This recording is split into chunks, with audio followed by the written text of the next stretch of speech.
Assalamualaikum warahmatullahi wabarakatuh. Dengan saya Edi Mulyadi. Saudara sekalian udah dengar kabar belum? Kabarnya begini, beritanya pemerintah mengucapkan terima kasih, sangat berterima kasih kepada Habib Rizik Syihab.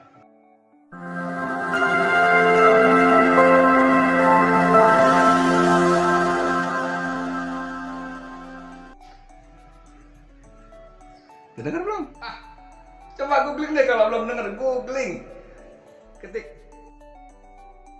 pemerintah berterima kasih kepada Habib Rizik Syihab. Coba googling deh.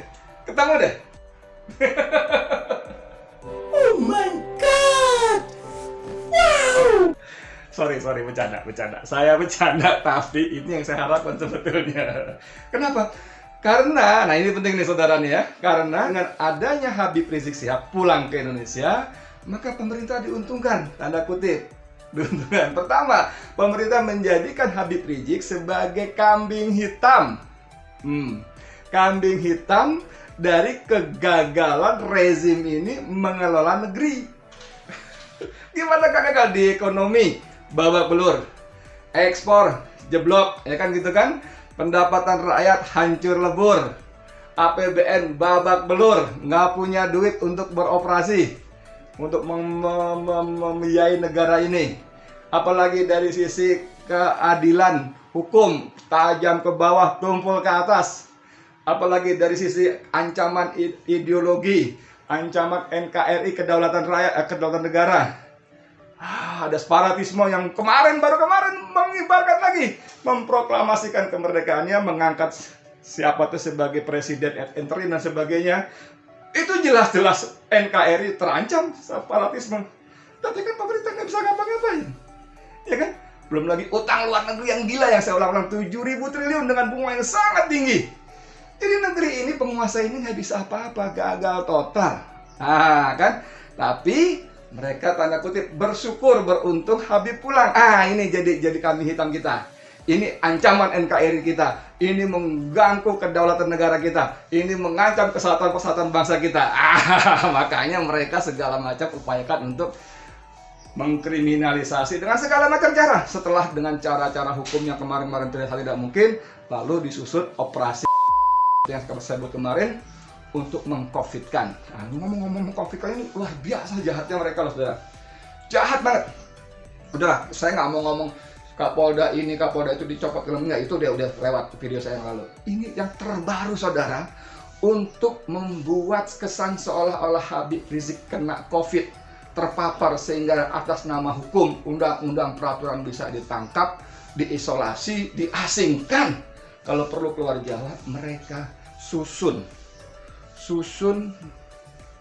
mereka buat seolah-olah ada laporan pemeriksaan swab dari Mercy. Ini yang kemarin memeriksa Habib di rumah sakit Umi, bahwa Habib positif COVID. Kurang ajar nggak? Dan itu disebarkan ke media-media.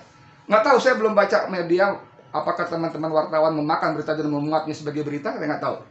Ada saudara. Aduh gila, nanti saya tunjukin di sela-sela tayangan video ini. Mereka palsukan saudara. Palsukan pemeriksaan tanggal sekian atas nama ini, swab pertama, swab kedua tanggal sekian, kan hasilnya positif. Jahat betul. Jahat betul nih. Penguasa jahat betul. Itu fitnah yang sangat keji. Nah, kembali ke soal tadi saudara. Jadi Habib ini betul-betul tanda kutip menjadi berkah, tanda kutip lagi menurut saya. Menjadi exit bagi penguasa yang minjam istilah Rocky Gerung dungu lah gitu ya. Kenapa nggak dungu? Bayangin ketika kita sibuk dengan COVID, ketika pemerintah menggiring semua opini kepada Habib Rizik sebagai musuh negara, musuh NKRI, pemerintah DPR kembali membahas RUU HIP. HIP yang kemarin ditolak besar-besar oleh seluruh elemen bangsa di banyak daerah, dibahas lagi. Kita tahu tuntutan kita kemarin, bahkan saya waktu jadi korlap aksi tanggal 24 Juni depan gedung DPR, saya sempat menjadi dipanggil polisi 2 kali karena ada eksiden, menurut saya tadi eksiden pembakaran bendera PKI plus bendera salah satu partai. Dipanggil 2 kali di polisi sebagai korlap. Itu kita tolak. Itu tidak dicabut dari Prolegnas, program legislasi nasional. Dan sekarang di tengah kita ribut soal COVID, ketika pemerintah sibuk membangun opini Habib Rizik sebagai musuh negara, musuh NKRI, mereka kembali membahas undang-undang HIP. Jahat nggak? Haluan ideologi Pancasila. Yang ada Trisila, ada Ekasila itu. Yang ada Neonasakom dan ada PKI itu. Dan masih soal bagaimana mereka memanfaatkan, mengalihkan isu. Di tengah suasana seperti ini, mereka mengobral, menandatangani kontrak penjualan 200 juta ton batu bara dari Indonesia ke Cina. Nah, saya bacakan ini. 200 juta ton senilai 1,46 miliar dolar atau sekitar 20 atau sekitar 20,6 triliun. Itu harganya berapa? Harganya menjadi 1 tonnya dijual 103.000 atau sekitar 7,2 miliar per ton dalam kontrak itu. Sebanyak 200 juta ton. Dijual 1 tonnya cuma 7,25 dolar per ton. Anda tahu berapa harga kontrak batu bara di pasar internasional? 70 ton per dolar. 70 dolar per ton. 70 dolar per ton. Jadi negeri ini menjual sumber daya alam kita, rakyat Indonesia, hampir 10% harganya di bawah harga pasar internasional.